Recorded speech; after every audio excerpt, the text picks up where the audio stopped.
ನೀವು ಇಲ್ಲೇನೋ ಮಾಡ್ತಿದ್ಯಾ? ನಿನ್ಗೆ ಯಾವುದೋ ಪೋಸ್ಟ್ ಬಂದಿದೆ, ನೀನು ಇಲ್ಲಿ ಕೂತ್ಕೊಂಡು ಏನು ಮಾಡ್ತಿದ್ಯಾ? ನಾನು ಅಲ್ಲೆಲ್ಲ ಹುಡುಕ್ತೆ.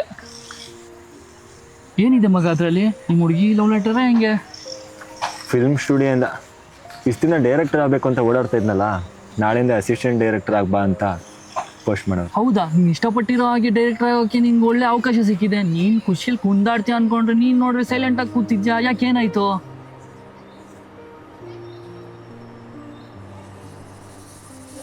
ಹೇಳಿ, ಇದನ್ನು ನೋಡು. ನಿಧಿ ಮದುವೆ ಅಂತೆ, ನೀವಿಬ್ಬರು ಮದುವೆಗೆ ಬನ್ನಿ ಅಂತ ಇನ್ವಿಟೇಷನ್ ಕಳಿಸೋದು. ಮದುವೆನಾ? ನಿನ್ನೆ ಬಿಟ್ಟು ಹೆಂಗೋ ಮದುವೆ ಆಗ್ತಿದ್ದಾಳೆ? ನೀನು ಡೈರೆಕ್ಟರ್ ಆಗಬೇಕು ಅಂತ ಆಸೆ ಪಟ್ಟಿದ್ದೆ ಅವಳಲ್ವಾ? ಅವಳು ಮದುವೆ ಆಗ್ತಿದ್ದಾಳೆ ಅಂದರೆ ನಾನು ನಂಬಲ್ಲ. ನಮ್ಮಿಬ್ಬರು ವಿಷಯ ಅವ್ರ ಮನೆ ಮಾತಾಡಿರ್ಲಂತೆ. ಫಿಲ್ಮ್ ಇಂಡಸ್ಟ್ರಿ ಅವರಿಗೆ ತನ್ನ ಮಗಳನ್ನ ಕೊಡಲ್ಲ ಅಂತ ಹೇಳಿದ್ರಂತೆ. ಅದಕ್ಕೆ ಅವಳೇನಂದ್ಲು? ಈ ಕೆಲಸ ಬಿಟ್ಟು ಬೇರೆ ಏನಾದರೂ ಮಾಡು ಅಂತ. ಇಲ್ಲ ಅಂದರೆ ನನ್ನೇ ಮರ್ತು ಬಿಡು. ನೀ ಕಾಣೋ ಪ್ರತಿ ಕನಸಲ್ಲೂ ನಾನು ನಿನ್ನ ಜೊತೆ ಇರ್ತೀನಿ ಅಂತಿತ್ತು.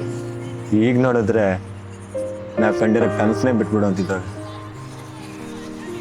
ಈ ಒಂದು ಅವಕಾಶಕ್ಕೋಸ್ಕರ ಇಷ್ಟು ವರ್ಷದಿಂದ ಕಾಯ್ತಾ ಇದ್ದೆ. ಇದಕ್ಕೋಸ್ಕರ ಊಟ ಬಿಟ್ಟೆ, ನಿದ್ದೆ ಬಿಟ್ಟೆ, ಮನೇನೂ ಬಿಟ್ಟೆ, ಎಲ್ಲೆಲ್ಲ ಕಷ್ಟಪಟ್ಟು ಕೆಲಸ ಎಲ್ಲ ಮಾಡಿದೆ.